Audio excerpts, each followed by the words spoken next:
Hay personas que están intentando entrar a Zoom. Eh, Doctor Julio César, ya el Zoom es abierto, entonces simplemente Ah, ok. es que copien el link o ingresen por el código. Ya igual está en Facebook Live también.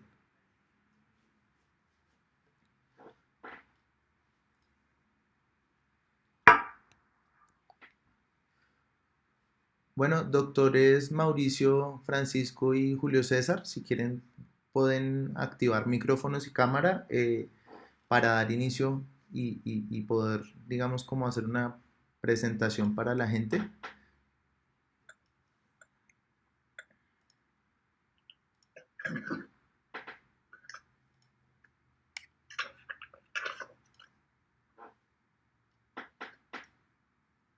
Ya, y bueno, pues para probar, ya el doctor Mauricio probó, ahí lo escuché perfecto, el doctor Julio César también. De pronto el doctor Francisco sí me puede ayudar a probar audio y con eso podemos dar inicio a la conferencia. Presente. Listo, doctor, muchas gracias. Bueno, muy buenas tardes para todos los asistentes. Bienvenidos a esta conferencia virtual sobre responsabilidad penal, disciplinaria y fiscal en la contratación estatal.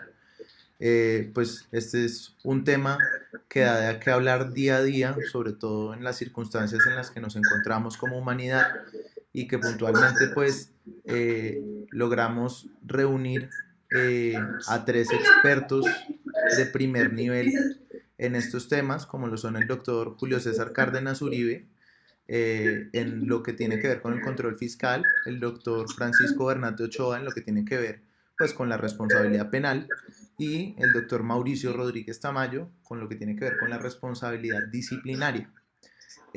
Vamos a ver pues entonces este conjunto de responsabilidades expuestas pues por estos grandes profesores eh, que, bueno, vamos a empezar entonces, les comento la dinámica, cada uno va a hablar alrededor de 15 minutos sobre su tema, posterior a la intervención de los tres, vamos a dejar un espacio para preguntas, eh, unas preguntas que no van a ser muchas, sino van a ser más bien unas preguntas puntuales para que lo traten de contestar pues a manera de panel, aprovechando que están expertos en las tres responsabilidades y no enfocarnos solo en una.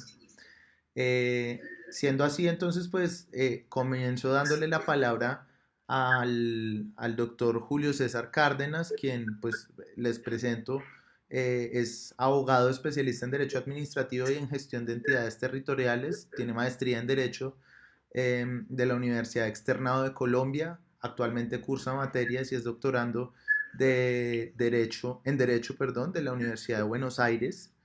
El doctor Julio César también es profesor en Derecho Administrativo, Contratación Estatal, Servicios Públicos y Control Fiscal en universidades Externado, Santo Tomás, Gran Colombia y muchas más al territorio, alrededor del territorio nacional. Es ex vicecontralor eh, encargado general de la República, fue contralor delegado de Infraestructura, Telecomunicaciones, Comercio Exterior y Desarrollo Regional y también en su último cargo estuvo como delegado en el sector social y agropecuario y es autor de numerosos libros sobre contratación estatal, servicios públicos y control fiscal. Eh, Dando así esta bienvenida, pues le doy la palabra al doctor Julio César Cárdenas Uribe para que nos hable sobre la responsabilidad fiscal en la contratación estatal.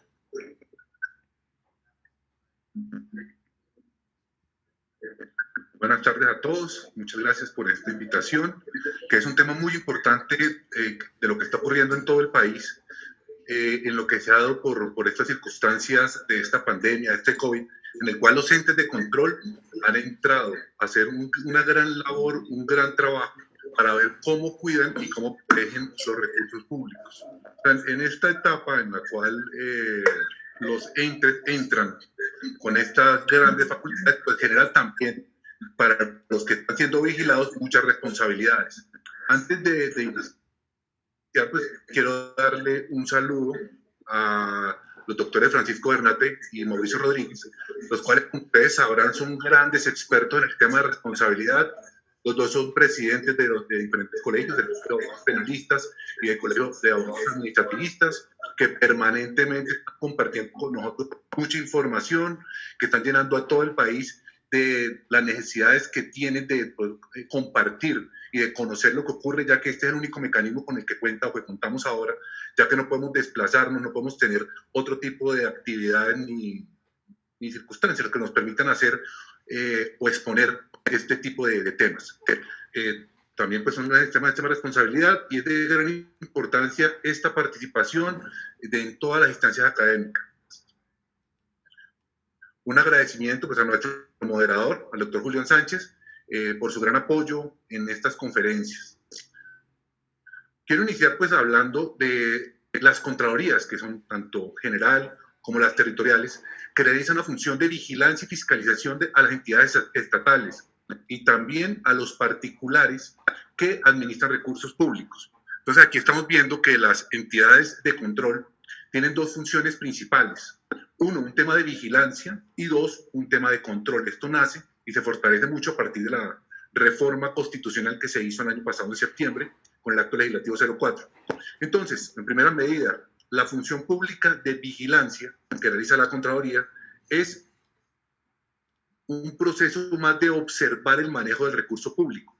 Pero aquí el ente de control fiscal, la Contraloría General o las Contralorías Territoriales, no actúan, o sea, no intervienen, no toman decisiones, sino única y exclusivamente hacen una revisión, una observación de lo que está ocurriendo, pero sin intervenir. Ese es el concepto de vigilancia fiscal que se tiene ahora con la reforma constitucional. Otro tema es el control o la fiscalización, o sea, control fiscal que realizan los entes de control, que es diferente a la vigilancia.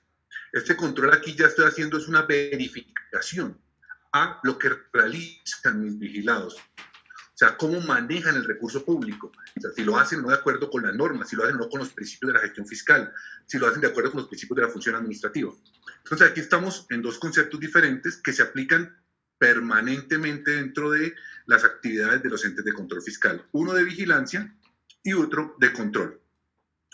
Entonces, siempre que hablamos de control fiscal, o sea, cuando hablamos de las actividades que realizan estos entes, la Contraloría General y las Contralorías Territoriales, nos referimos siempre al manejo del recurso público. Entonces, vamos a dividir esta conferencia en primero, estamos viendo que tiene dos funciones principales, vigilancia y control, y a partir de ahí vamos a establecer cuáles son las actividades que realizan los entes de control fiscal. Entonces, por el lado de la vigilancia fiscal, estamos hablando cuando hablamos de vigilancia fiscal es yo no intervengo, yo únicamente observo lo que está ocurriendo con el recurso público.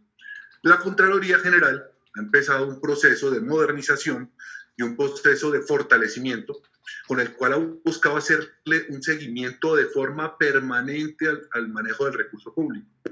Buscar que no ocurriera como antes, que cuando yo llegaba a vigilar el recurso público, o sea, hacía una auditoría, ya ha pasado más de un año. Y hasta ese momento es que yo podía conocer qué había ocurrido con el recurso público. Ahora no. Ahora lo que se busca y lo que está haciendo la Contraloría con estas nuevas facultades, con este Contralor, es que yo sepa permanentemente qué ocurre con el recurso y esto lo hace a través de varios mecanismos. La tecnología, las veedurías ciudadanas, la participación en audiencias públicas, etc. Pero la más importante, la que hemos escuchado mucho en medios y en periódicos, es una herramienta tecnológica que se denomina Océano.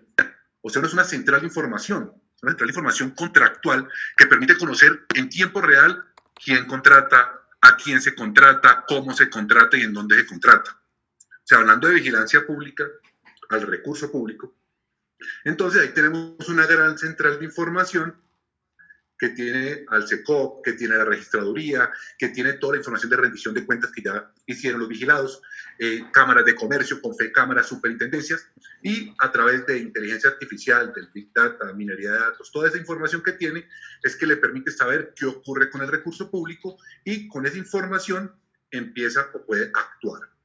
Actuaciones tales como las que vamos a ver más adelante, como esos nuevos controles que le dio la reforma constitucional.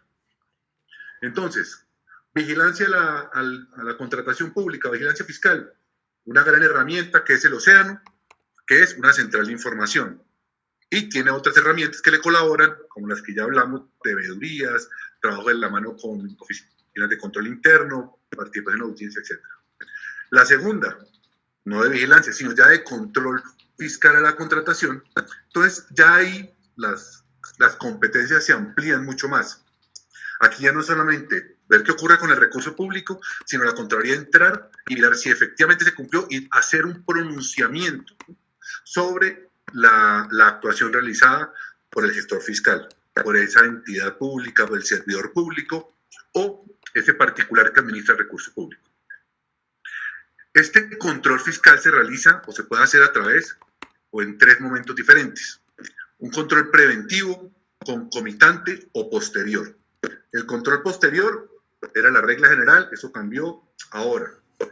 Este control, vamos a hablar primero de ese control preventivo y concomitante. Es la nueva facultad que tiene la Contraloría para después entrar a ese control posterior y cuáles son las competencias de la Contraloría en la contratación y desde el punto de vista de las actuaciones y el efecto contractual.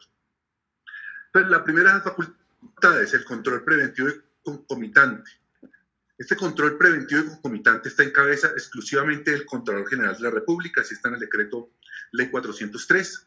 Es un control que tuvo resistencia por varios sectores, en el cual decían, estamos volviendo a antes del 1991, antes de la Constitución, en el cual el control previo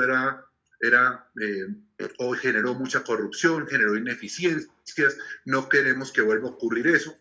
Y aquí pues se hizo esa división. Cuando empezamos a hablar del control preventivo nuevo y lo diferenciamos de ese control previo, pues estamos viendo que aquí ya no se coadministra. Cuando hablamos de ese control previo, antes del 91,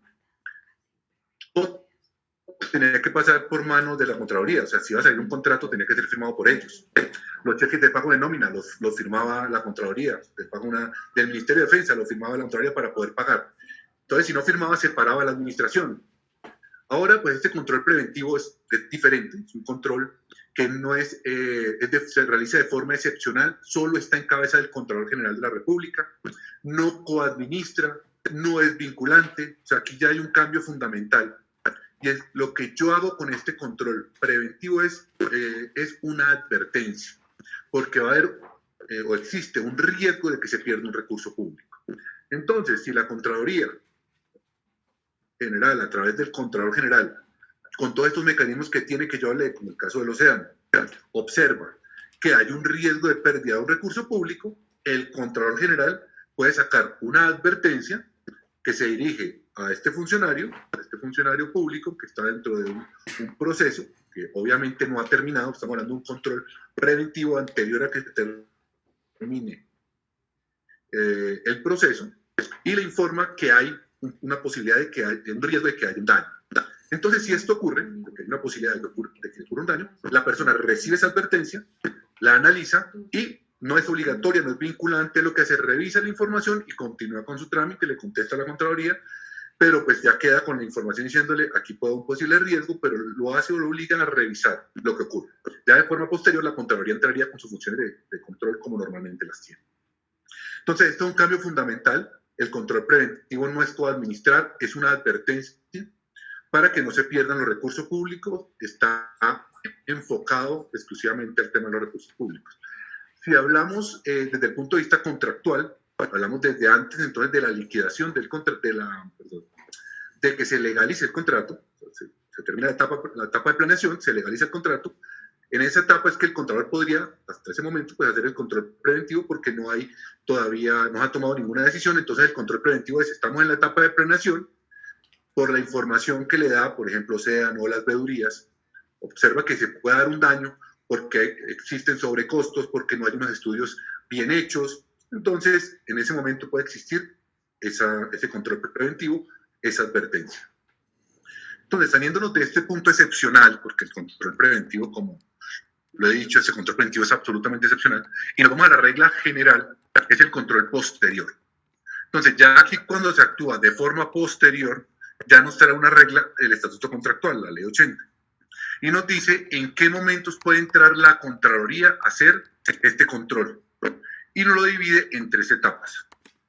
Un control hasta al momento en que se legaliza el contrato, o sea, a la etapa de planeación no se le hace control, sino al momento en que se legalice el contrato, la Contraloría puede entrar, pero hacer un control exclusivamente de legalidad. Otra etapa, cada vez que se realice un pago. Aquí, cada vez que se realiza un pago, se puede generar también un control por parte de la Contraloría y revisa la legalidad de ese pago. Y por último, después de terminado o liquidado el contrato, puede volver a hacer la Contraloría un control, pero ya no solo de legalidad, sino también puede mirar temas financieros, de control o de resultado. Entonces, desde el punto de vista contractual, para hacer como un margen general de lo que se puede hacer o qué competencias tiene, antes de la liquidación del contrato, puede hacer control preventivo. Después de legalizado el contrato, control posterior como siempre, pero al tema de legalidad.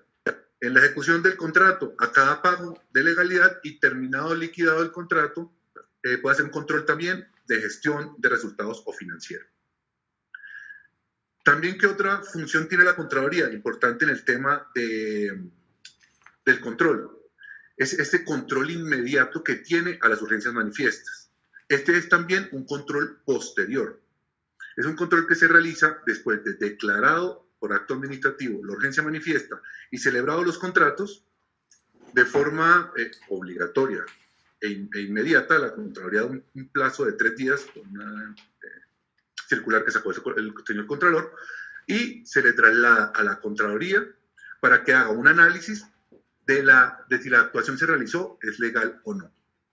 Si está bien estructurado, es un tema de legalidad, si los fundamentos son reales, si los contratos tienen relación con la urgencia o no lo tienen, que es todo lo que se está revisando en estos momentos. Entonces, estos son como los controles que realiza la Contraloría General y las Contralorías Territoriales. Las Contralorías Territoriales no tienen el preventivo, pero en términos generales, la Contraloría General tiene ese control preventivo y el control posterior en las etapas que mencionamos. Y por último, también tiene ese control de legalidad a las urgencias manifiestas.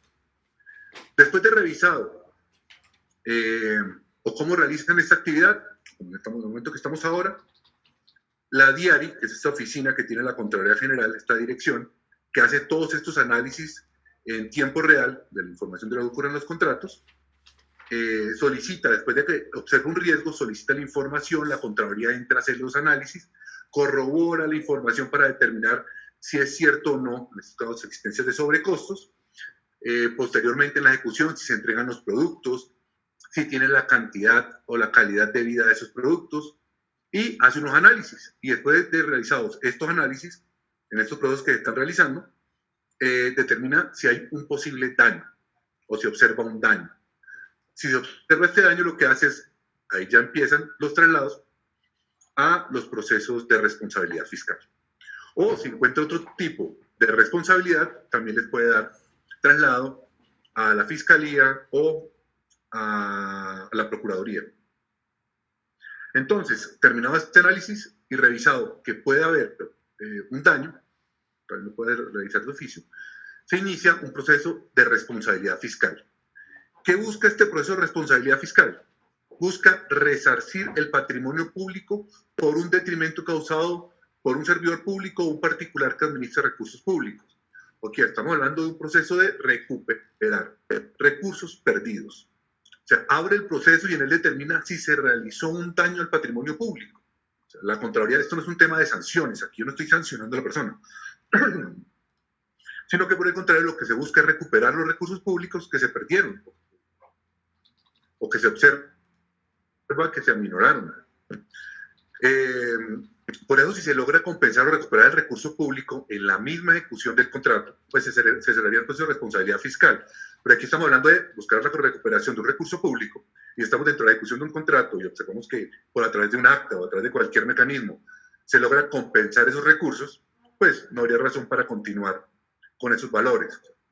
Si existen sobrecostos, si al final del proceso en la liquidación también se revisan estos valores y se colocan a precios del mercado, tampoco habría ningún proceso de responsabilidad fiscal. O sea, aquí lo que estamos observando dentro de las actividades que se realizan en los entes de control fiscal es cómo se protege el recurso público. Y el recurso público se puede dañar o se puede aminorar por muchas circunstancias, puede generar muchos detrimentos. Y uno de esos, de los más importantes, es en estos momentos sobrecostos. O también puede generarse daños de que no se entreguen los productos. Entonces ahí es donde entra la Contraloría a realizar los informes, a realizar pruebas y determinar si existe un daño o no al patrimonio público. Entonces, observado estos mecanismos de cuáles son las funciones públicas que tiene la Contraloría, que es vigilar y controlar, y de eso puede salir unos procesos, se observa un daño.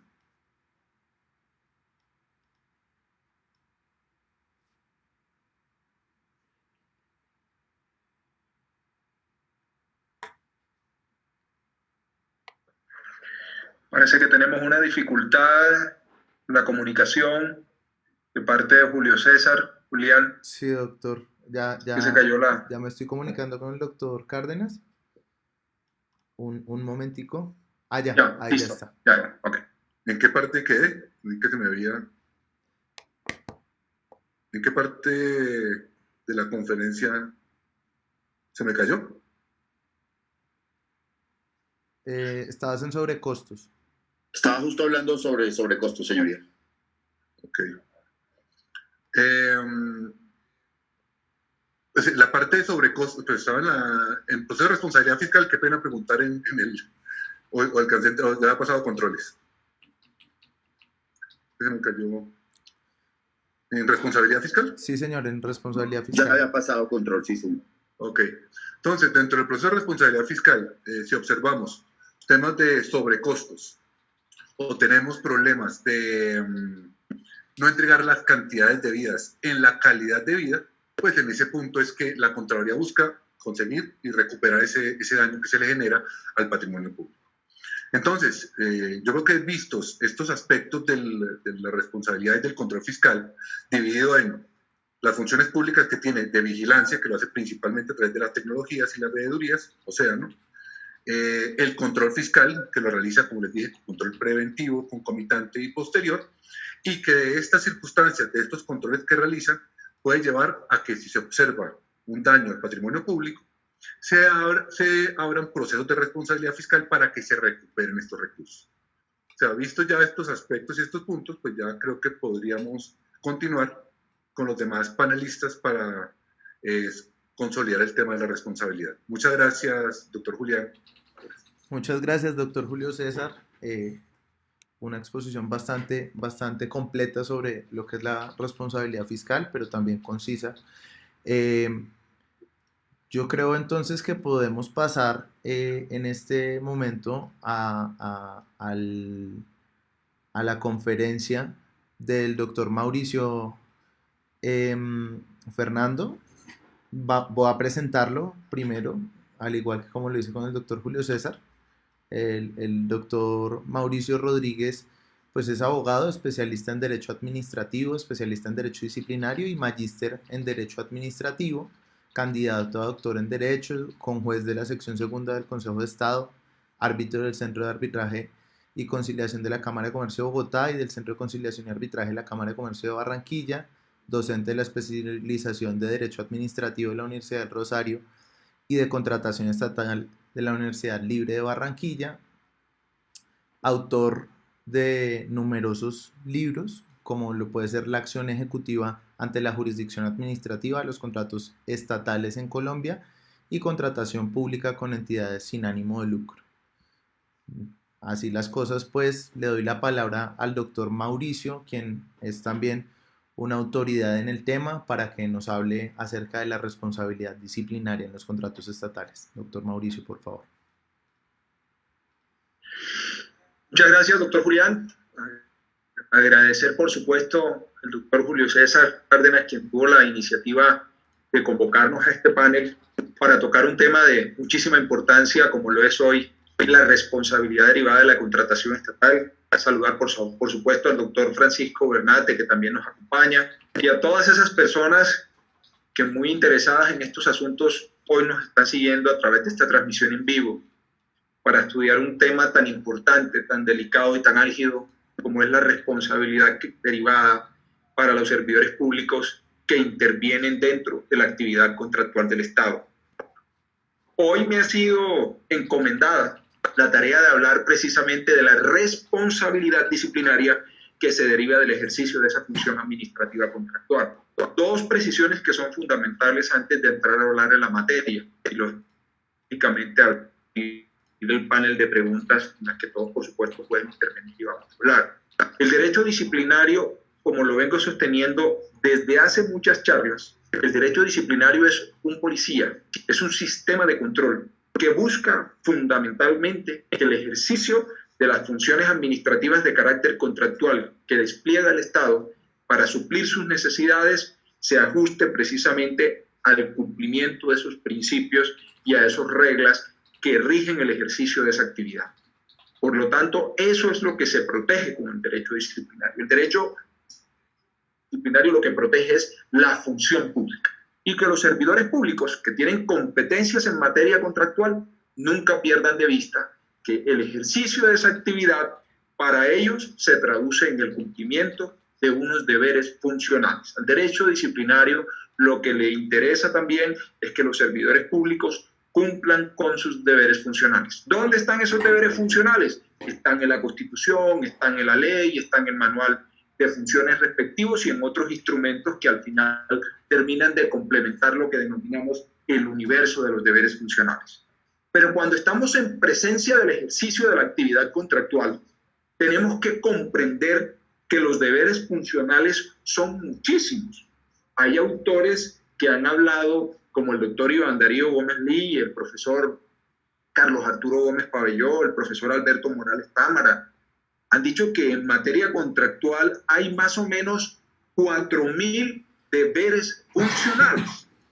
4.000 deberes funcionales, incluso yo creo que son más de 4.000 deberes funcionales, con la complejidad que representa para el servidor público poder conocer todos esos deberes. ¿Y por qué lo digo?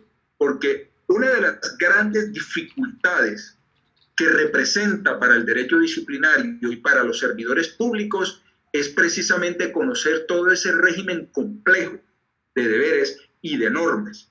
Así vamos a encontrar que dependiendo del régimen que le sea aplicable a la entidad, porque empezamos desde allí con un grave problema, resulta que todas las entidades del Estado no contratan sujetas a la Ley 80 de 1993. Tenemos un grupo grande de entidades que contratan por Ley 80 del 93 y tenemos un montón, una cantidad de entidades que están por fuera de ese régimen de aplicación de la Ley 80.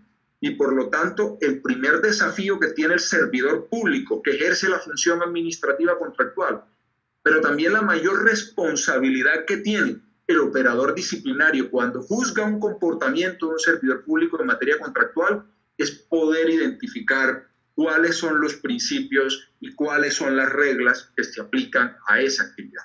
Esto es un aspecto que resulta fundamental, porque como lo veremos más adelante, de ello depende que se haga un correcto juicio de adecuación en punto a la tipicidad en materia disciplinaria.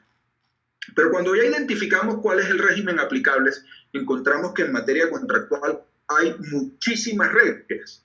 Solamente para ponerle un ejemplo a todos los que están conectados en el día de hoy, ¿cuántas reglas en este momento se han activado por cuenta de la contratación especial por COVID-19? Y cuando yo me refiero a las reglas, me refiero precisamente a aquellas que precisamente se derivan del régimen especial en virtud de la urgencia que constan unos decretos legislativos que hoy están vigentes y que hoy constan y que tienen unas obligaciones para los distintos servidores públicos. Estoy hablando de alcaldes, estoy hablando de gobernadores. Pero ahí hay otro problema que también se genera con ellos, y es cómo identifico la regla. Entonces vamos a encontrar una guía, por ejemplo, para contratar por COVID-19 que emitió Colombia Compra Eficiente. Encontramos también una circular que expidió la Vicepresidencia de la República, que expidió Colombia Compra Eficiente y que expidió la Secretaría de Transparencia. Encontramos también una carta circular que en marzo de este año expidió Colombia Compra Eficiente.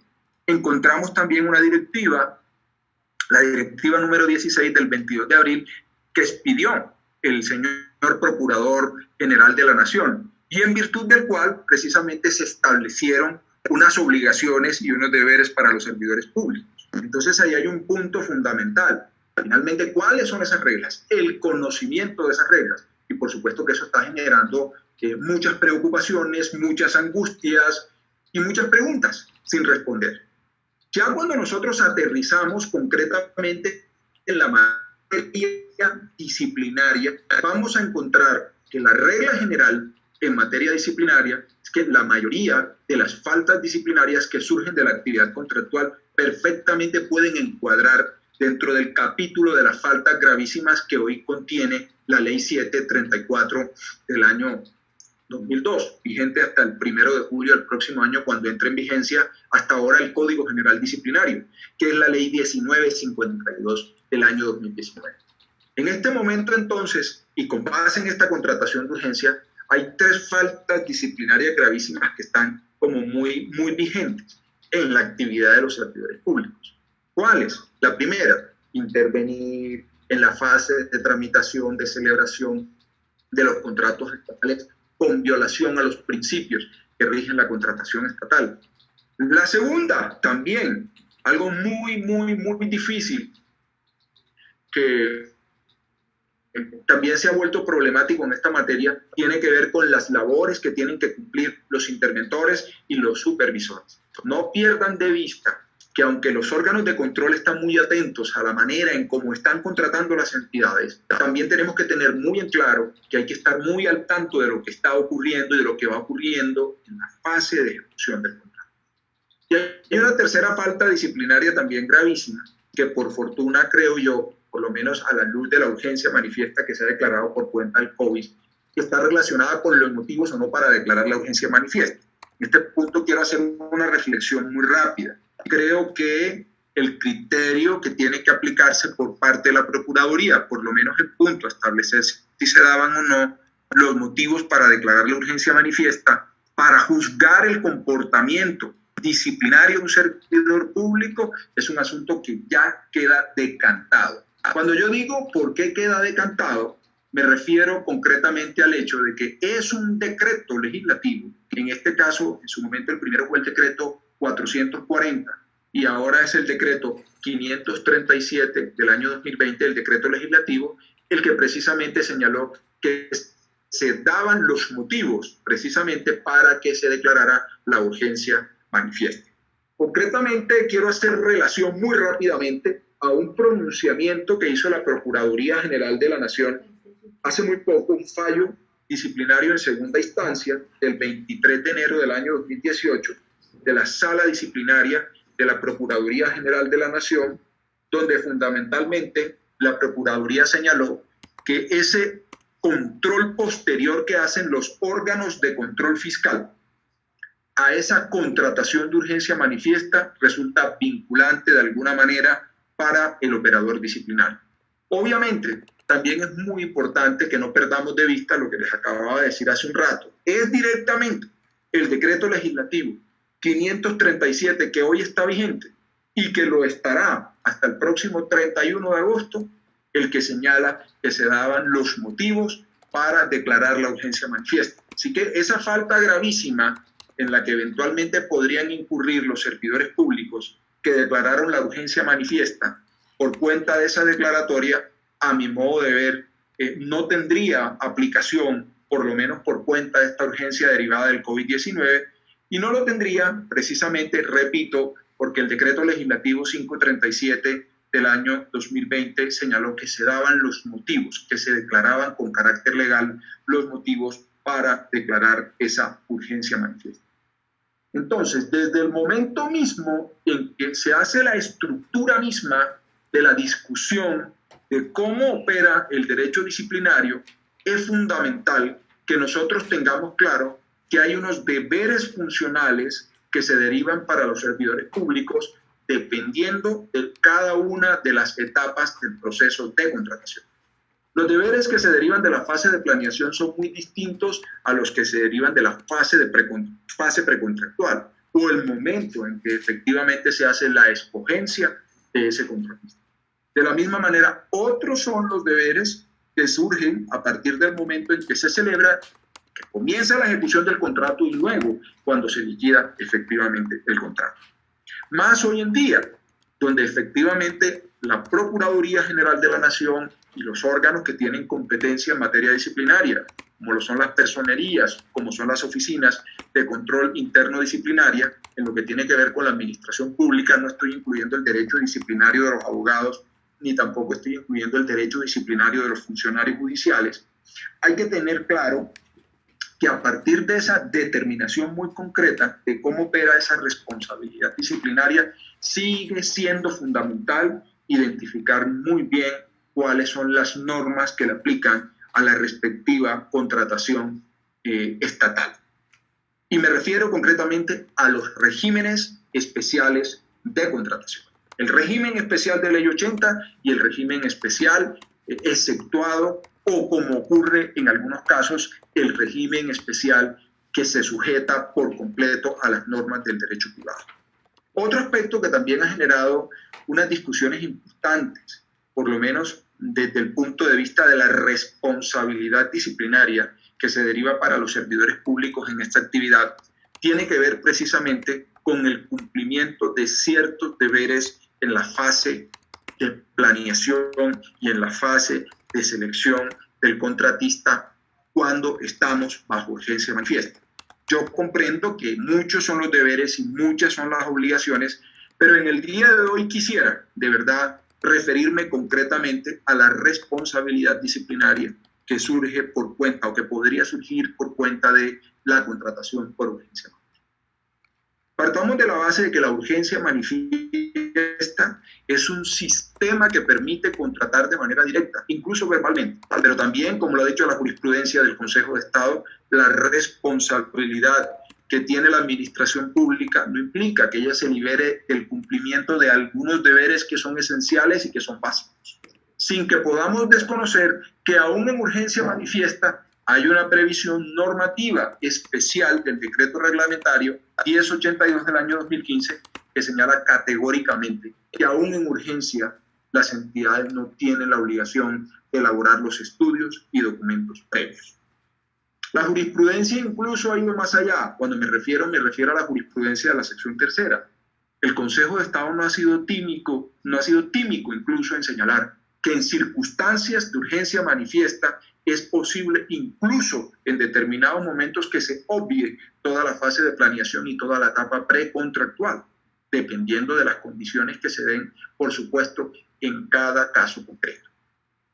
De manera particular, tampoco podemos desconocer que hay una sentencia que es fundamental para estudiar la responsabilidad disciplinaria y cómo se estructura la responsabilidad disciplinaria en estas materias, y es la sentencia C818 del año 2005. Repito, sentencia C818 del año 2005 de la Corte Constitucional, donde la Corte Constitucional fue categórica en señalar que cuando se quiere imputar responsabilidad disciplinaria por la falta gravísima que está en el numeral 31 del artículo 48 de la ley 734, que es por violar los principios de la contratación estatal, será indispensable no solamente imputar el desconocimiento de un principio de la contratación estatal, sino también se deberá señalar cuál es la regla que deriva directamente de la Constitución o deriva directamente de la ley que aparece precisamente desconocida por parte de ese servidor público que está siendo investigado disciplinariamente. Esto es un aspecto que resulta esencial, porque, repito, en el momento en el que estamos ahora, en el momento donde se está cuestionando las decisiones que en materia contractual toman las entidades estatales a través de los servidores públicos, fundamentalmente lo que se discute ahí es eso. Es más, ayer y hoy leía una sentencia maravillosa de la Sala Penal de la Corte Suprema del 3 de junio de este año, donde efectivamente la Corte Suprema dijo de manera muy concreta frente al delito de contrato sin cumplimiento de requisitos legales algo muy similar a cómo está operando hoy en día la jurisprudencia del Consejo de Estado. La responsabilidad disciplinaria no se puede estructurar sobre la aplicación amplificada, digámoslo así, de violación de principios.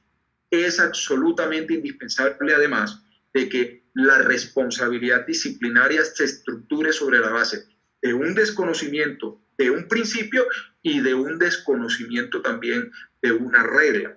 Y esto es fundamental. Esto es fundamental, porque en materia disciplinaria nosotros no podemos llegar al punto de señalar que la sola violación de un principio, que son muchos, porque en la contratación estatal hay muchos principios que rigen la actividad contractual de las entidades, genere automáticamente una responsabilidad disciplinaria. Un ejemplo muy concreto, yo no puedo decir que en una urgencia manifiesta se violó el deber de selección objetiva porque no se hizo una convocatoria previa. Empezando porque la convocatoria previa no es una regla derivada del principio de deber de selección objetiva. La convocatoria, si es del caso, es una regla derivada de otro principio que se denomina el principio de transparencia. Y en estos aspectos es muy importante que nosotros los abogados tengamos claridad al momento de enfrentar una acusación o una investigación disciplinaria. Hay que saber cuáles son los principios que se le aplican a la actividad contractual de esa entidad.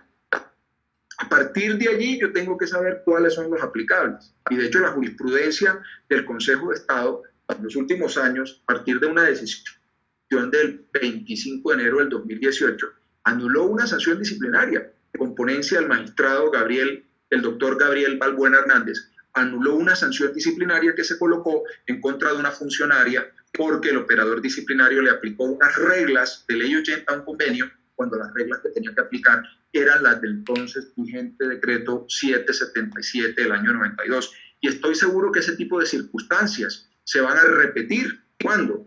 En el momento en que se estén juzgando precisamente esas actividades contractuales que hoy están llevando a cabo las distintas entidades estatales. Creo que de esta manera puedo hacer como el cierre de mi intervención a lo disciplinario para dar paso al doctor Bernate. Quisiera, lógicamente, decirles que este es el escenario para que todas sus preguntas puedan hacerlas y ojalá de verdad podamos seguir adelante con esta interesante charla. Doctor Bernate, adelante.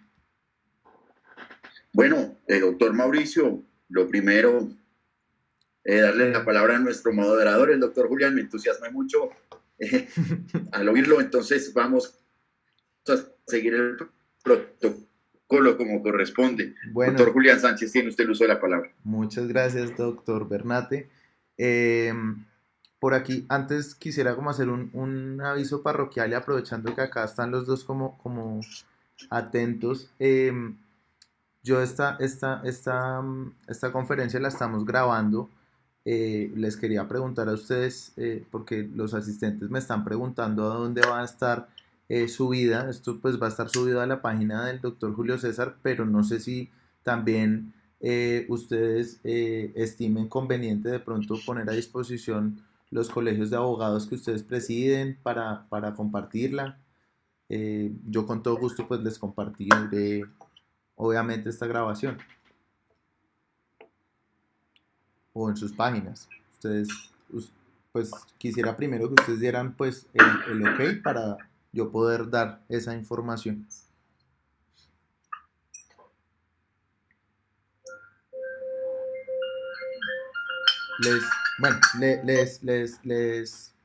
Les hago esa pregunta igual también por interno para que por favor pues me la puedan contestar.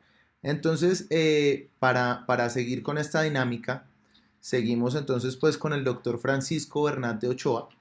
El doctor Bernate pues es una autoridad y un profesor de primer nivel en Derecho Penal. Es abogado de la Universidad del Rosario, especialista en Derecho Penal de la Universidad Externado de Colombia, en Derecho Penal Económico de la Universidad de Castilla-La Mancha y en Cumplimiento Normativo de la misma universidad, magíster en Derecho Penal de la Universidad de Salamanca en convenio con la Universidad Santo Tomás, máster en Derecho de la Universidad Alfonso X el Sabio de Madrid y doctor en Derecho de esta misma universidad. El doctor Francisco pues es profesor titular de carrera académica y es director de la especialización en Derecho Penal de la Universidad del Rosario. Es profesor también como de planta de muchas otras universidades que si me pongo acá a recapitularlo no paro de decir. Eh, Fue un profesor mío que realmente recuerdo con todo el cariño y adicionalmente pues en este momento es representante de las entidades del Estado como víctima en los procesos de corrupción. Eh, Haciendo así pues una presentación del doctor Bernate que como les digo queda corta para todos los méritos que también tiene. Le doy la palabra para que nos hable de algo que las personas que normalmente hablamos de contratación estatal no manejamos del todo a la perfección, que es esa responsabilidad penal que va paralela y que es tan importante. Doctor Bernate, pues así le doy la palabra y muchas gracias por acompañarnos.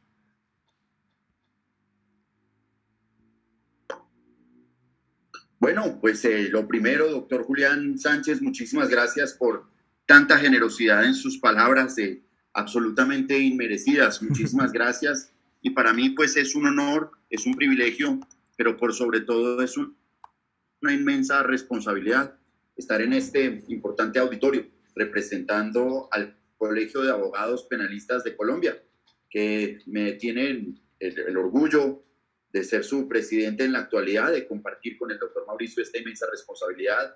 Él en el caso del Colegio de Abogados Administrativistas con toda la solvencia y nosotros desde el Colegio de Abogados Penalistas dando las peleas que damos todos los días.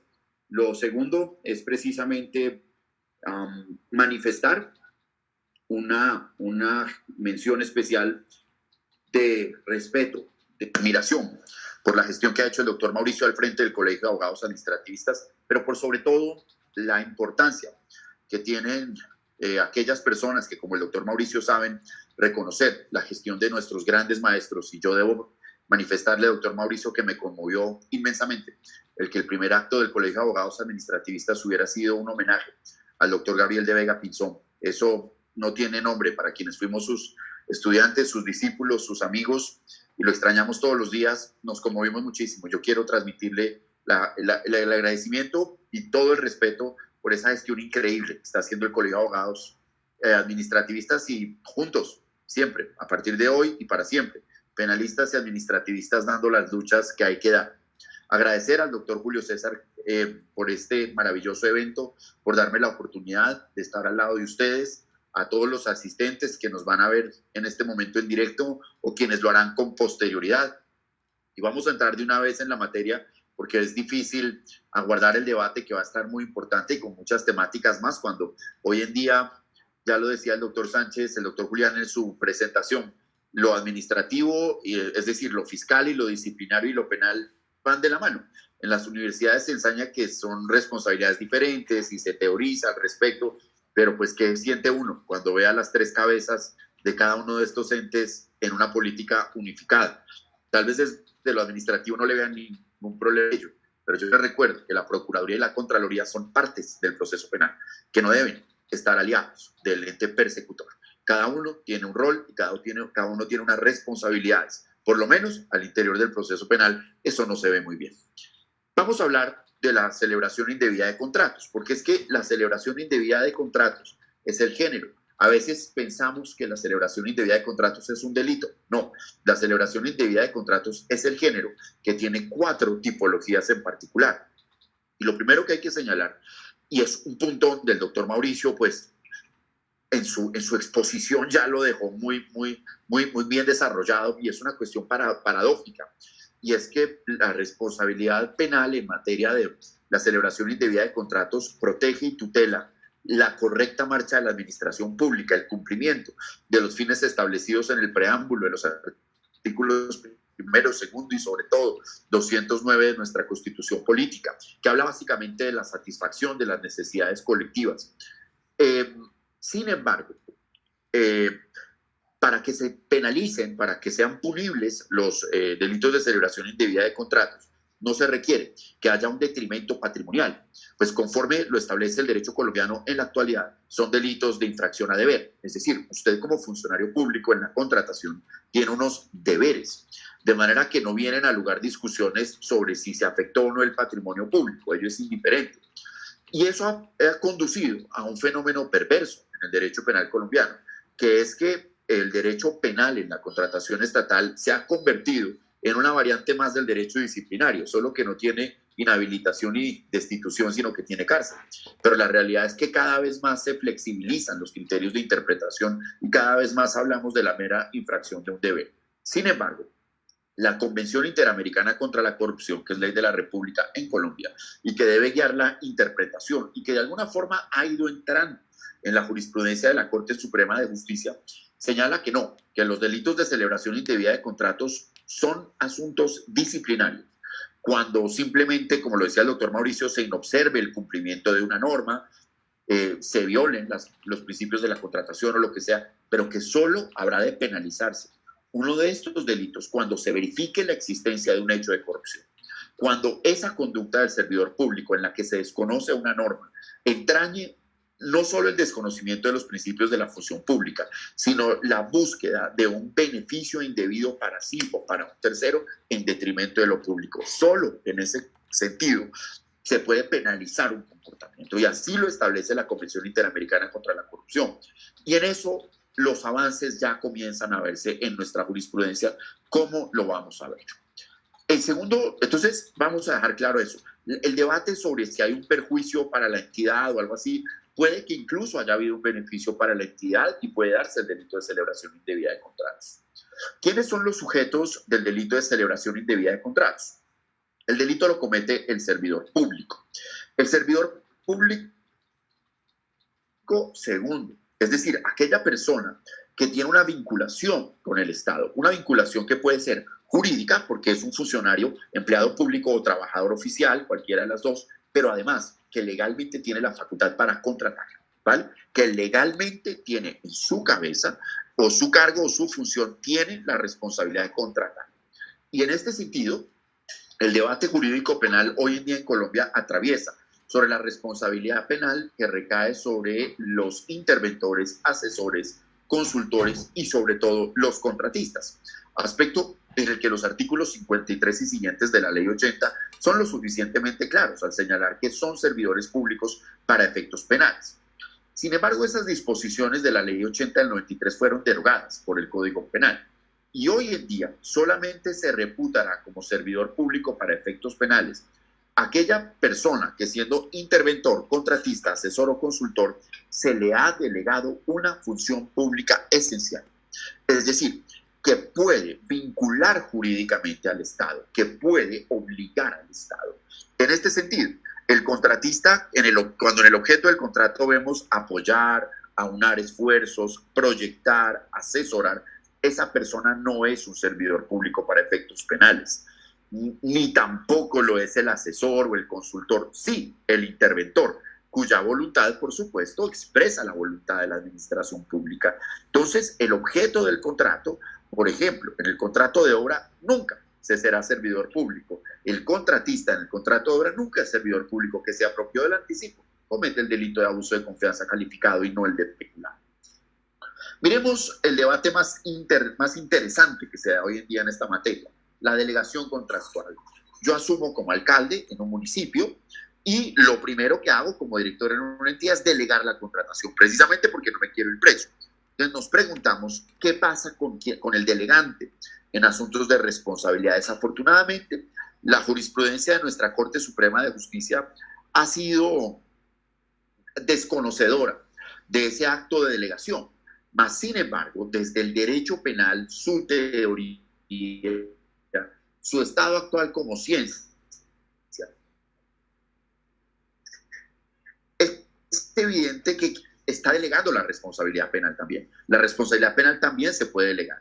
Y solamente habría responsabilidad penal en el delegante en los siguientes eventos. Primero, delega sin estar facultado para ello. Segundo, delega en quien no está facultado para recibir esa delegación. O tercero, delega en quien estando facultado no está capacitado para recibir esa delegación. En los demás eventos, el delegatario de la función contractual puede exonerarse de responsabilidad señalando que él delegó el cumplimiento de esa función contractual. Ahora, hay un debate en la ciencia jurídico-penal que desafortunadamente no se ha podido superar y que son ustedes, los administrativos, doctor Julio César o doctor Mauricio, quienes lo tienen que resolver. Y es, ¿qué pasa cuando hay un contrato en el que ha mediado un acto de corrupción?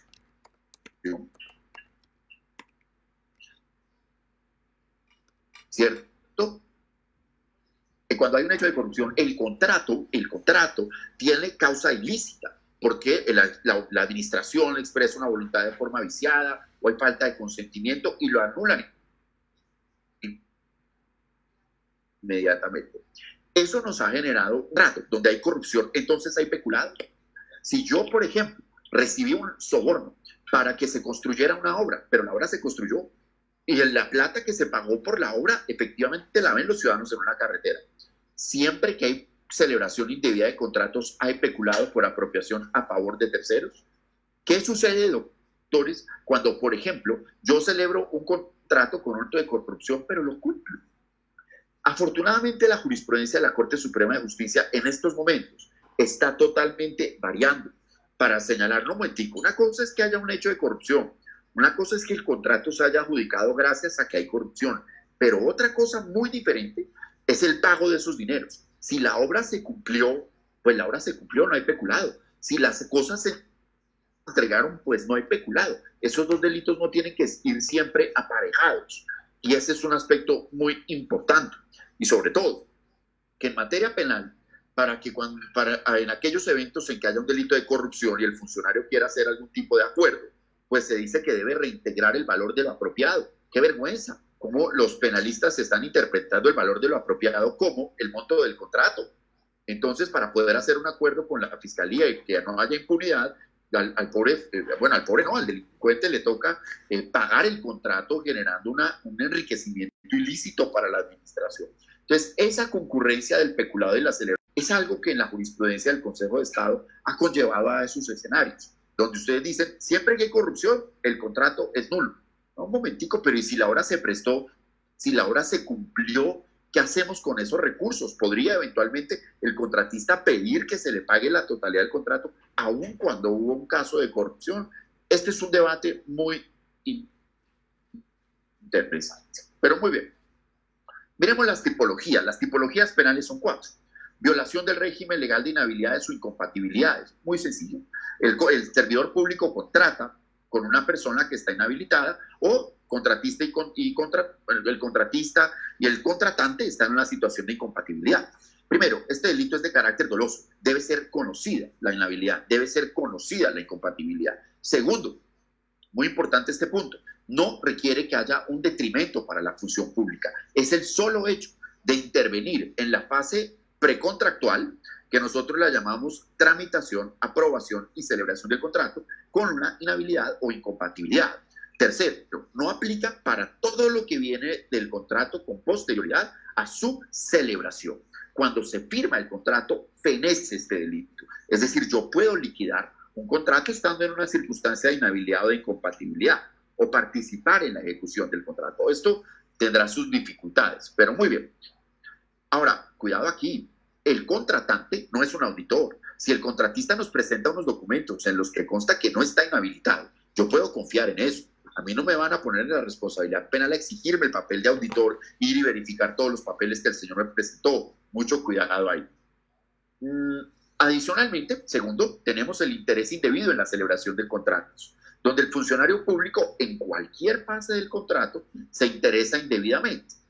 Interesarse indebidamente, ¿qué significa, doctores? Significa 3 cosas. Primero, interesarse indebidamente significa, a la luz de la Convención Interamericana contra la Corrupción, el que el funcionario público persiga un beneficio para sí o para otro. Debe haber un acto de corrupción. Este delito solo se sanciona si hay un acto de corrupción. Si se demuestra que el funcionario público perseguía un beneficio para sí o para otro. Segundo, cuando el hecho del interés en el contrato se traduce en hechos concretos, no en manifestaciones, no en que me cae bien este contratista o este otro me cae mal, no. cuando en cualquier tipo de acto u operación en desarrollo del contrato, la persona antepone el interés privado sobre el interés público y eso se materializa en hechos concretos.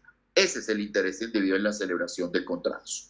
Y por supuesto, lo que llamamos la colusión o los acuerdos restrictivos de la competencia, que protege el patrimonio público del Estado de actos de particulares cuando en cualquier tipo de contratación estatal se coluden, es decir, se ponen de acuerdo para alterar las condiciones del contrato, acordando los precios, acordando las ofertas. Eso se llama acuerdos restrictivos de la competencia, cuando técnicamente debía llamarse colusión y es un delito introducido por el Estatuto Anticorrupción.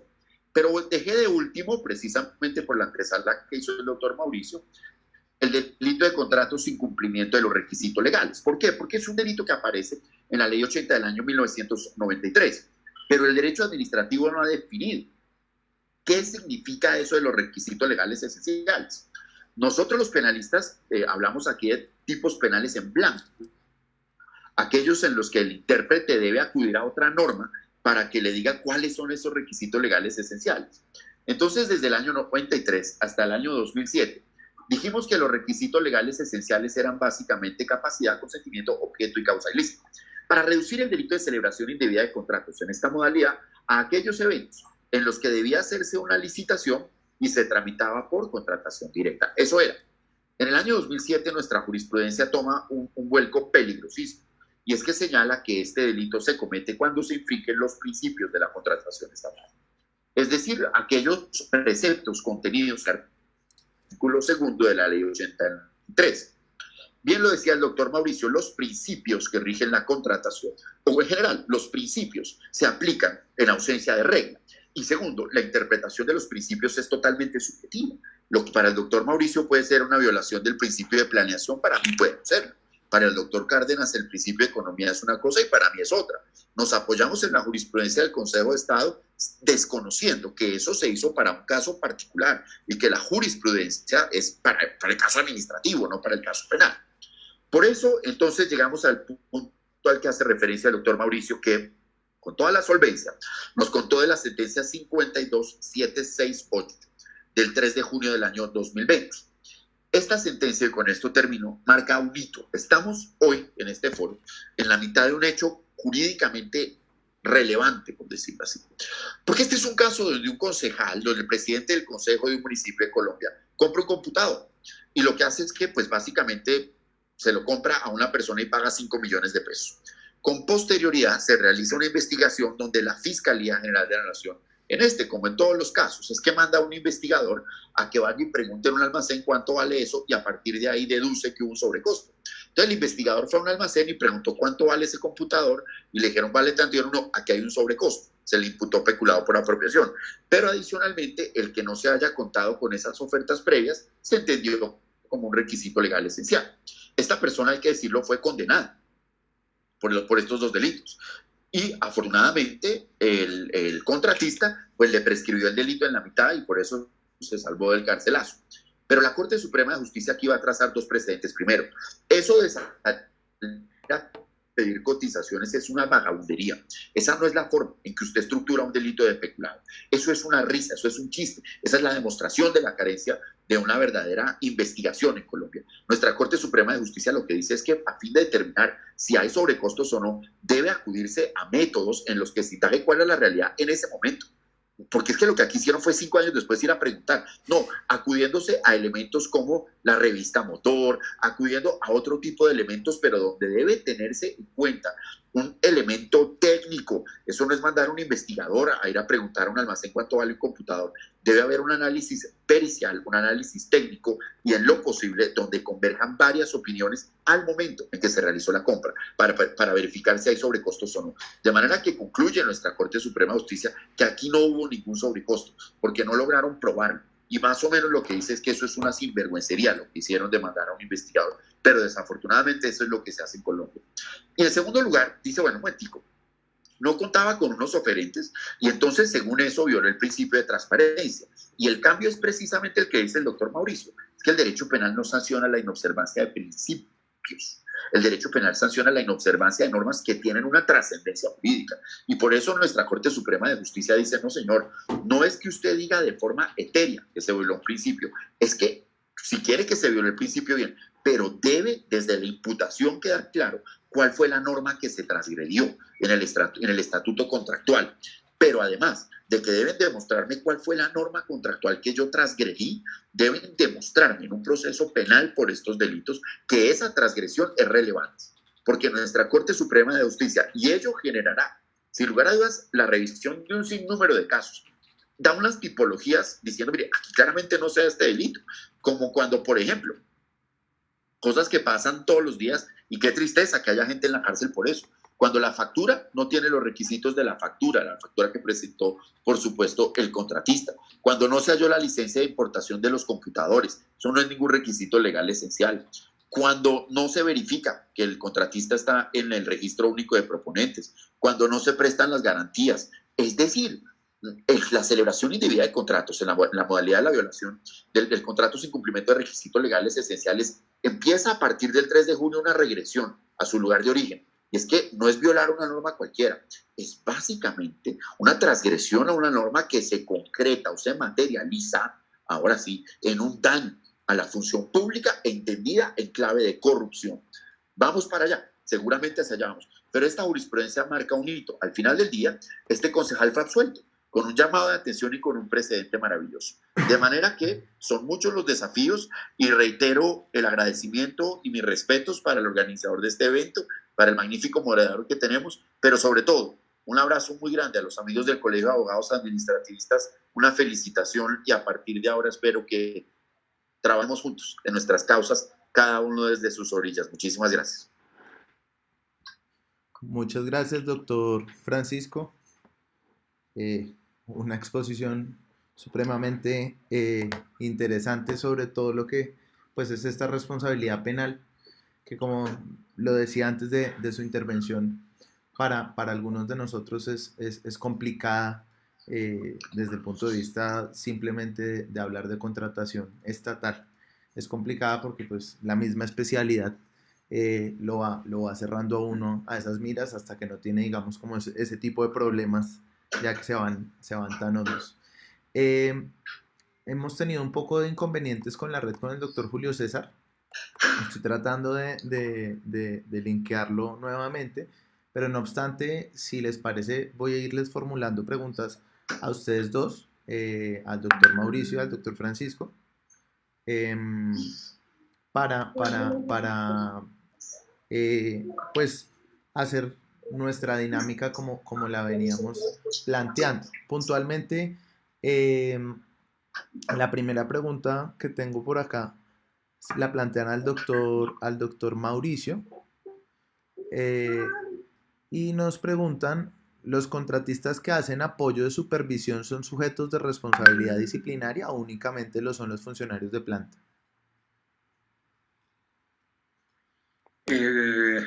Muchas gracias, Julián. Efectivamente, en el libro que lanzamos hace pocas semanas, El Derecho Disciplinario de la Contratación Estatal, hicimos el estudio de cuál es la responsabilidad de los distintos contratistas que intervienen en la actividad contractual de las entidades. Concretamente, frente a esa pregunta, sostenemos que los contratistas que apoyan a la supervisión de una entidad no son responsables disciplinariamente. Y no son responsables disciplinariamente básicamente por tres razones. Hay muchas, pero voy a citar las tres más importantes. La primera es que luego de la Ley 1474 del 2011, el artículo 83 y 84, quedó claro que la actividad de supervisión de los contratos era una actividad exclusiva de las entidades estatales. Es una actividad interna. Incluso a esa misma conclusión han llegado en dos sentencias distintas, tanto la jurisprudencia de la sección tercera como de la sección segunda del Consejo de Estado. No podemos perder de vista que la vigilancia y control de un contrato es ejercicio de función pública, porque así está previsto en el artículo 14 y en el artículo 4 de la Ley 80 de manera general. De tal manera que solamente puede ser, de conformidad con la 1474, ejercida por servidores públicos de la entidad. El segundo punto es que para que un contratista de prestación de servicios pueda ejercer funciones públicas, necesariamente tiene que surtir el procedimiento dispuesto en la Ley 489, que implica señalar cómo se transfieren funciones públicas a los particulares. Un contrato solo, en sí mismo, una minuta de un contrato, no implica, desde el punto de vista de la jurisprudencia de la Corte Constitucional y de la Ley 489, un título jurídicamente válido para que un contratista pueda ejercer funciones públicas. Y la tercera razón del por qué el contratista de prestación de servicios que apoya la gestión no responde disciplinariamente consiste precisamente en las actividades que él cumple. La ley las ha delimitado y claramente son actividades de apoyo, de auxilio y de ayuda. Pero nunca la ley ha señalado, ni mucho menos la jurisprudencia le ha dado ese alcance de que un contratista de apoyo ejerza directamente la supervisión. De tal manera que creo categóricamente que ellos no son sujetos del derecho judicial. Muchas gracias, doctor Mauricio. Ya tenemos acá al doctor Julio César. No sé, doctor, si puede prender por favor el micrófono a ver, para probar. ¿Aló? Sí, listo, perfecto. ¿Me escuchan? Sí, señor. Perfecto. Doctor, esta pregunta va dirigida a usted. Nos preguntan si en un proceso de responsabilidad fiscal por sobrecostos, si un proceso de responsabilidad fiscal por sobrecostos se archiva porque la liquidación se hizo de acuerdo con lo que dijo la Contraloría, los demás procesos de responsabilidad se cierran. Bueno, esto es una pregunta muy importante y es bastante lo que está ocurriendo en estos momentos en Colombia. Y es que ocurre con el proceso de responsabilidad fiscal. El proceso de responsabilidad fiscal, lo que se hace con el control fiscal, es vigilar el recurso público y lo que ocurre con ese recurso público. O sea, si se pierde el recurso público, lo que busca la Contraloría no es sancionar, como lo informé, sino que el recurso público resarcir el daño. La liquidación, ellos llegan a través de una fórmula, disminuyen los...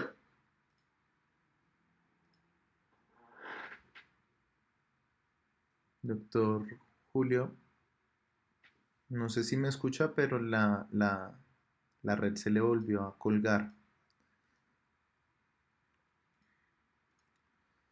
Si quieren, esperemos un minutico. A ver si se puede volver.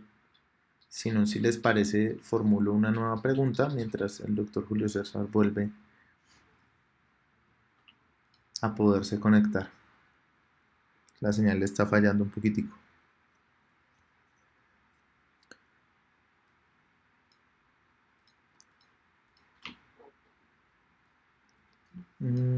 Si quieren, continuemos. Le voy a formular una pregunta al doctor Francisco.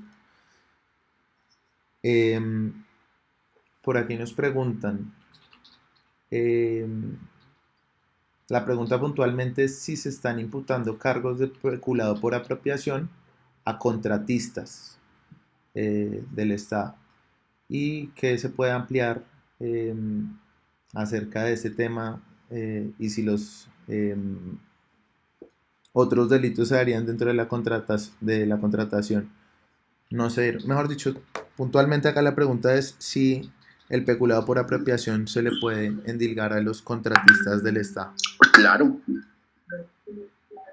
Bueno, muy importante la pregunta y la respuesta es sí, porque puede darse un evento en el que el contratista se coluda o se ponga de acuerdo con el servidor público. Entonces yo pago una coima para que a mí me paguen una obra con sobrecostos. La entidad o el servidor público sería autor de peculado y yo sería una figura pues totalmente novedosa y absurda que señala que el particular respondería a título de interviniente, que es un coautor que no cumple la condición de ser servidor público, una locura.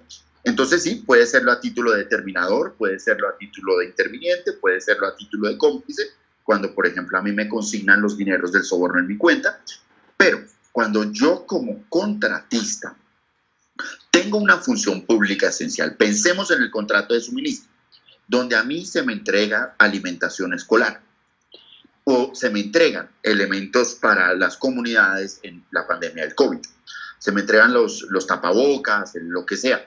y yo en vez de entregárselos a la comunidad, los vendo. Soy un servidor público, pues el contrato de suministro delega función pública y me apropié de bienes del Estado, de manera que sí puede un contratista ser autor del delito de peculado en todas sus modalidades, apropiación, por apropiación o culposo, ¿cierto? En cualquier caso. Muchas gracias, doctor Francisco. Ahí volvió el doctor Julio César. No sé si quiere contestar la pregunta que le acababa de formular. Sí. Se nos trabó. ¿Necesita que se la vuelva a formular, doctor?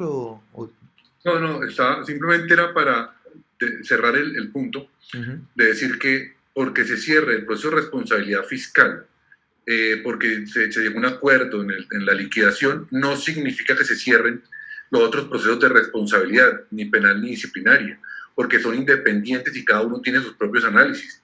Uno revisará los tipos penales, el otro los deberes todos los deberes que debe cumplir el servidor público. Entonces, no sé si los otros panelistas, el doctor Francisco o el doctor Mauricio, quieran complementarlo, porque en este momento lo que yo hablo desde el punto de vista del control fiscal es, si yo en la liquidación cierro el tema de los valores con sobrecostos, pues la Contraloría simplemente se aparta, pero los otros procesos de responsabilidad podrían tener una situación diferente. Entonces, doctor Mauricio y doctor Francisco, no sé cómo lo ven. Sí, por supuesto. No sé quién de ustedes dos quiere hablar primero, doctores.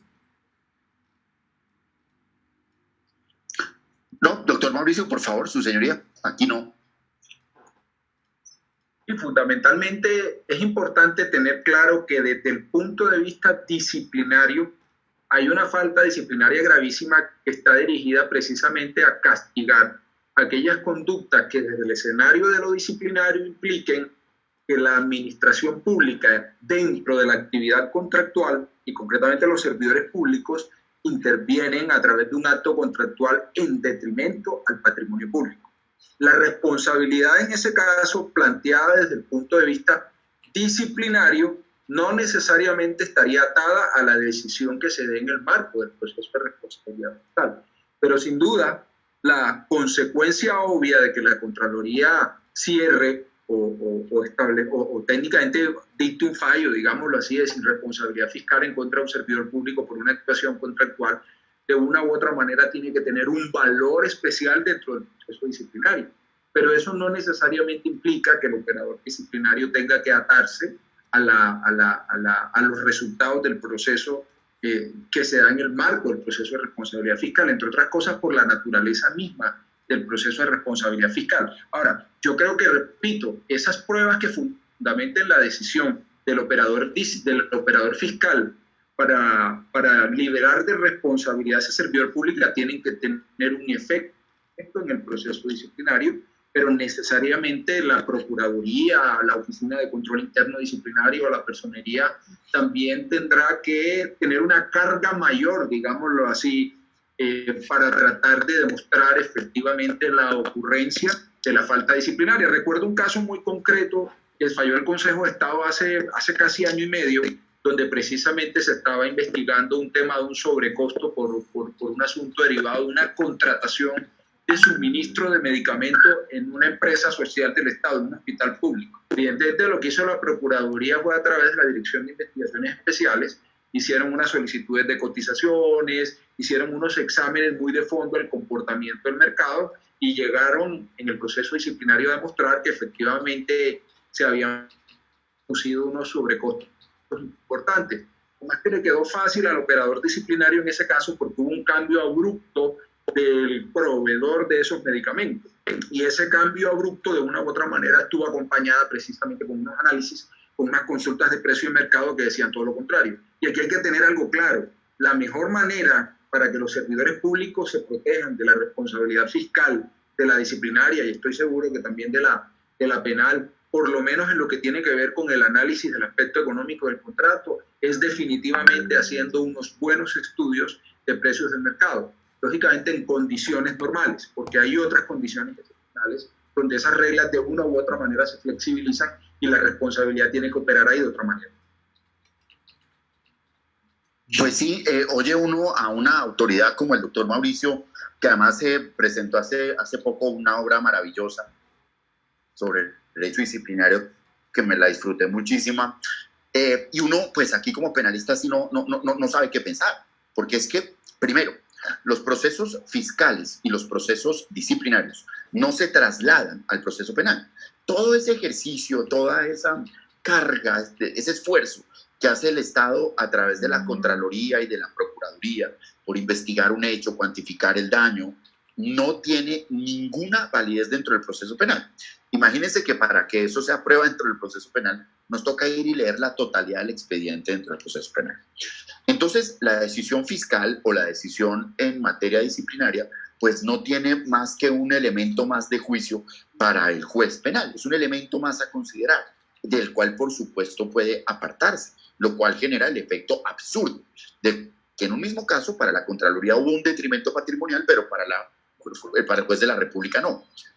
Pero ese no es el punto. El doctor Mauricio lo trabaja muy bien en su obra y uno puede remitirse a ese maravilloso trabajo que delimita muy bien lo penal de lo disciplinario. Pero lo que a mí no me gusta, lo que no queda bien, es que la Procuraduría y la Contraloría, además de sus funciones como entes de control, son partes dentro del proceso penal. Son partes que comparecen al proceso penal. ¿Qué sucede o cómo le explicamos a un ciudadano que cuando la Procuraduría General de la Nación en el proceso disciplinario absolvió al funcionario diciendo que no hizo nada de malo, pero el procurador delegado va a pedir la condena en lo penal? ¿Cómo explican ustedes eso? O sea, yo ya eso no lo entiendo, o viceversa. Cuando la Procuraduría condenó en lo disciplinario y el procurador delegado que asiste a lo penal pide la absolución, una absoluta carencia de lógica, por lo menos. Y lo propio sucede con la Contraloría, que ahora también es parte dentro del proceso penal y también se hacen parte y muchas veces se sostienen en apoyar la acusación cuando la propia Contraloría produjo un fallo absoluto en materia de responsabilidad fiscal. Entonces yo creo que sí tiene que haber un orden, porque insisto, no puede perderse el norte en punto a que son partes dentro del proceso penal. Imagínese usted cuál puede ser hoy la garantía de alguien a quien se le inicia un proceso penal por un delito contra la administración pública, que va a tener un procurador que alega, que pide pruebas, que puede interrogar, el procurador delegado para ese caso, cuando ve que la Fiscalía y la Procuraduría están en una alianza. Entonces, eso no se ve bien y eso conlleva a la necesidad de cuestionar. No tiene ya ningún tipo de justificación y ya se ha vuelto casi que una cuestión vergonzante la forma en que intervienen dentro de los procesos penales. Bueno, muchas gracias, doctores. Demasiado bien respondida e íntegra, que esto es lo chévere de esta charla, poder integrar esas tres experticias que tienen ustedes, tratando de buscar preguntas, digamos, como para poder hacer esa integración.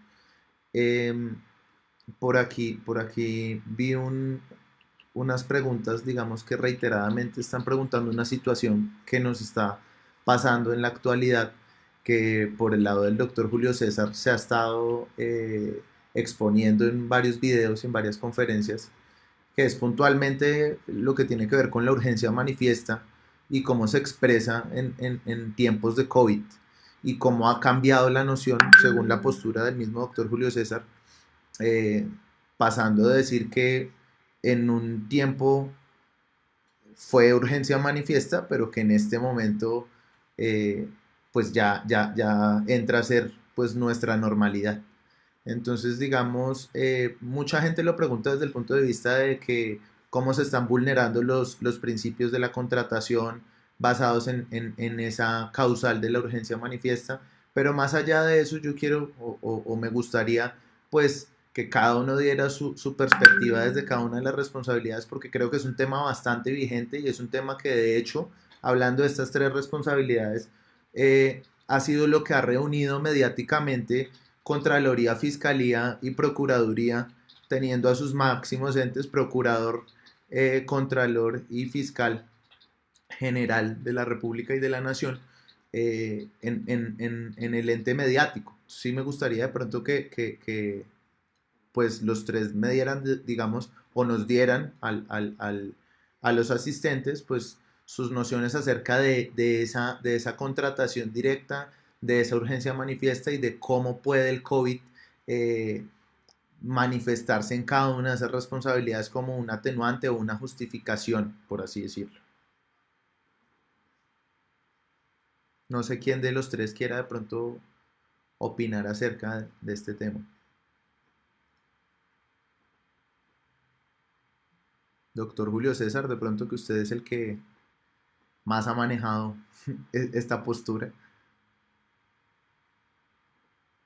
No tiene prendido el micrófono, Doc. Qué pena. Ok. Ya.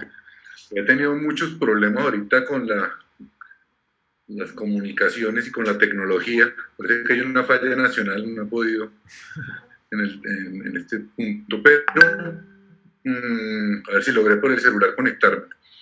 Bueno, el tema de la urgencia manifiesta en estos momentos que se volvió como la regla general en el país y por la que están todos los entes de control unidos, pues nos ha llevado también a que repensemos la forma a través del cual debemos hacer este control.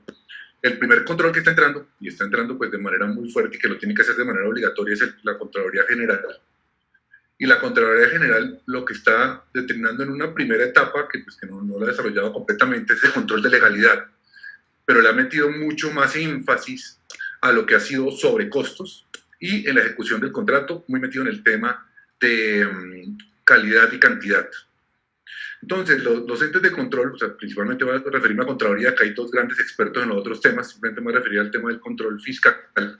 La Contraloría lo que está realizando en estos momentos en el tema de la urgencia es, a través de sus sistemas de información, principalmente el sistema Océano, donde hay riesgos de que hay sobreprecios, sobrecostos para la entidad.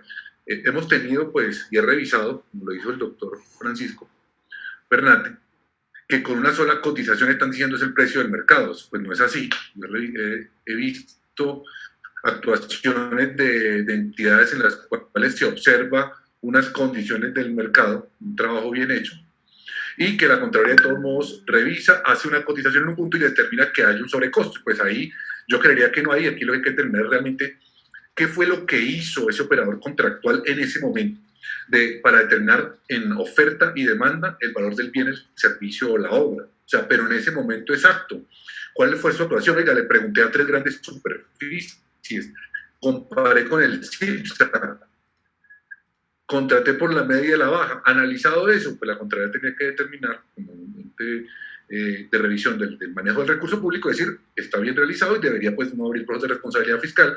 De todos modos, haciendo análisis, como dijo el doctor Bernate, puede inclusive estar abriendo. Y obviamente, pues, como ocurrió en Cincelejo, en la liquidación, que fue una liquidación unilateral, cierran el proceso porque dicen, bajamos a costa lo que dice la Contraloría, que puede llevar a que otro ente de control, por ejemplo, Fiscalía o Procuraduría, diga, de todos modos hubo mala planeación y sigo con el proceso. Y no sanciono por el tema del sobrecosto, sino sobre su estudio. Entonces, eso es otro problema. Estamos en un punto pues, en el que el tema de la urgencia manifiesta. Ya no estamos en una circunstancia imprevisible, una circunstancia excepcional. O sea, nosotros cuando la Contraloría entró en el primer momento, pues decíamos, listo, está revisando unas urgencias manifiestas porque entramos en una pandemia no nacional, mundial.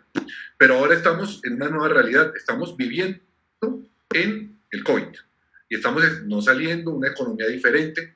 Entonces los sujetos, ya las alcaldías, gobernaciones, las entidades, lo que tienen que hacer en este momento es, en sus planes de compras, ¿qué va a contratar de aquí en adelante para cubrir también lo que está ocurriendo con la pandemia, esta nueva realidad?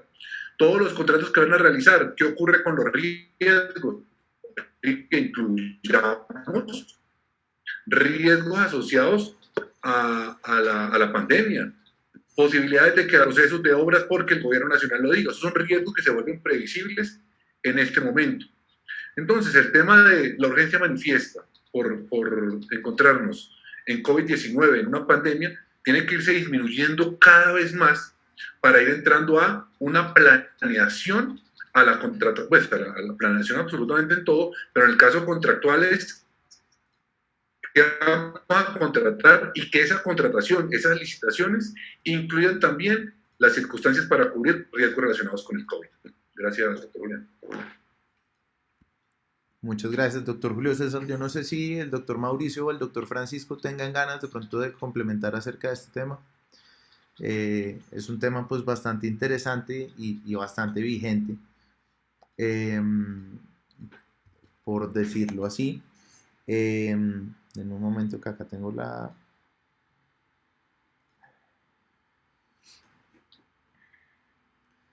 Hay una pregunta puntualmente que le formulan al doctor Mauricio que dice, la sola suscripción de un convenio interadministrativo de manera directa es falta disciplinaria en el evento que la entidad ejecutora subcontrate. No, puedo decir que ante esa pregunta eso no es una falta disciplinaria. Y no lo es porque si estamos aplicando el régimen de la Ley 80 de 1993 vamos a encontrar claramente que el principio de transparencia tiene unas reglas derivadas de las modalidades de selección. ¿Dónde se encuentran esas reglas? En el artículo 2 de la Ley 1150 del año 2007. Y efectivamente, la regla nos señala que la celebración de los convenios interadministrativos o contratos interadministrativos, que son dos cosas distintas, se hace a través de la contratación directa. Ahora, lo que sí hay que respetar es el régimen que se le va a aplicar a ese subcontrato, porque efectivamente el Estatuto Anticorrupción modificó ese literal de la Ley 1150 para señalar que por regla general el régimen del subcontrato tendría que estar sometido a la Ley 80 de 1992 con algunas excepciones.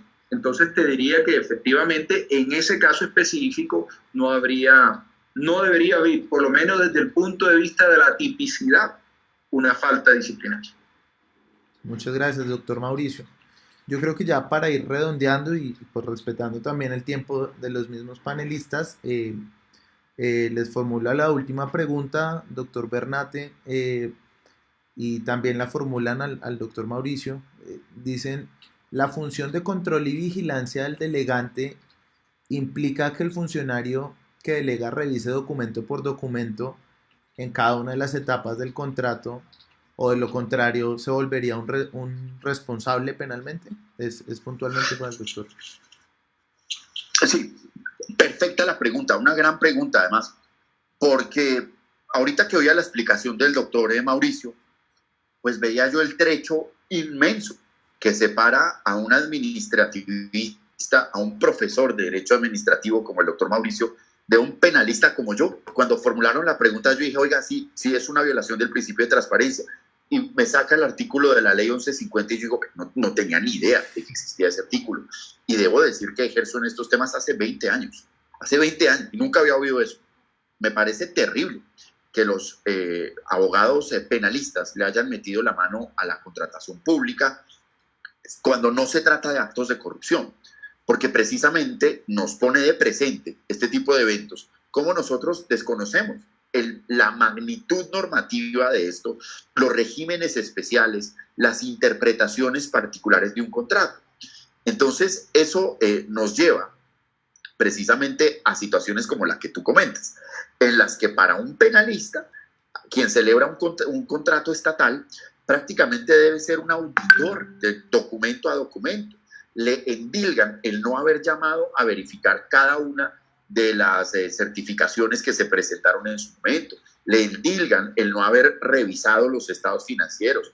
Es más, hay procesos en los que compañías extranjeras presentan estados financieros y hay funcionarios públicos investigados por no verificar en el país de origen cuáles eran esos estados financieros y si eran buenos o no. Prácticamente los convirtieron en unos auditores con una teoría perversa terriblemente aplicada, que es que el funcionario público tendría además una especie de responsabilidad por omisión.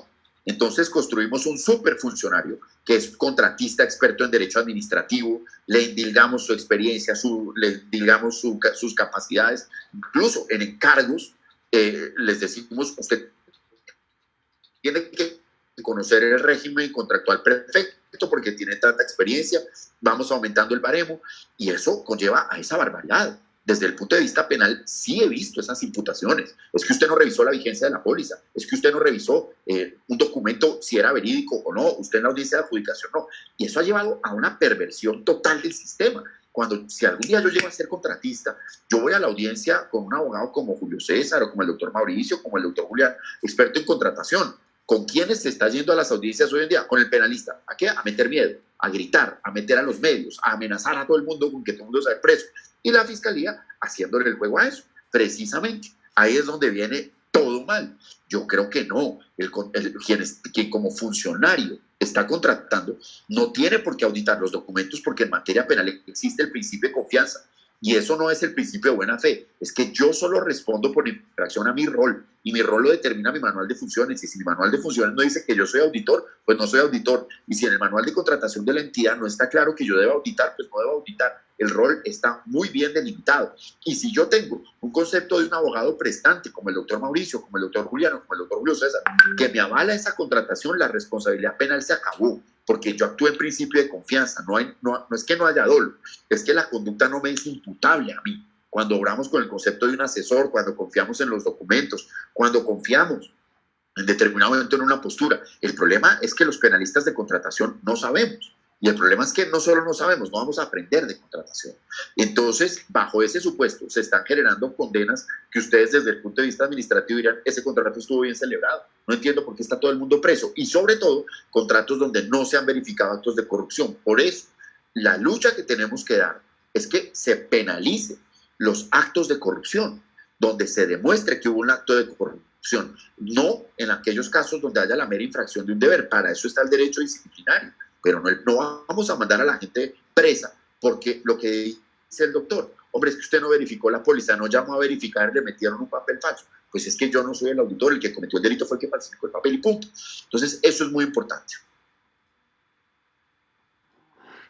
Muchas gracias, doctor Francisco. No sé si el doctor Mauricio quería decir algo al respecto.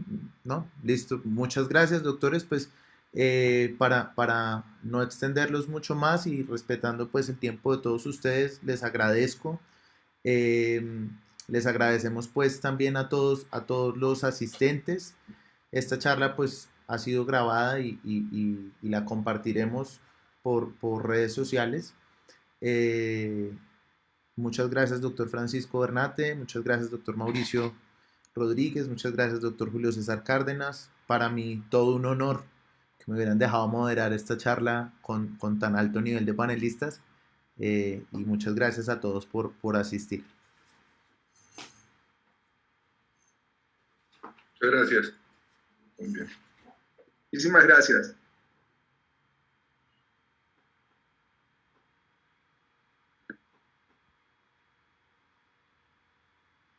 Súper bien.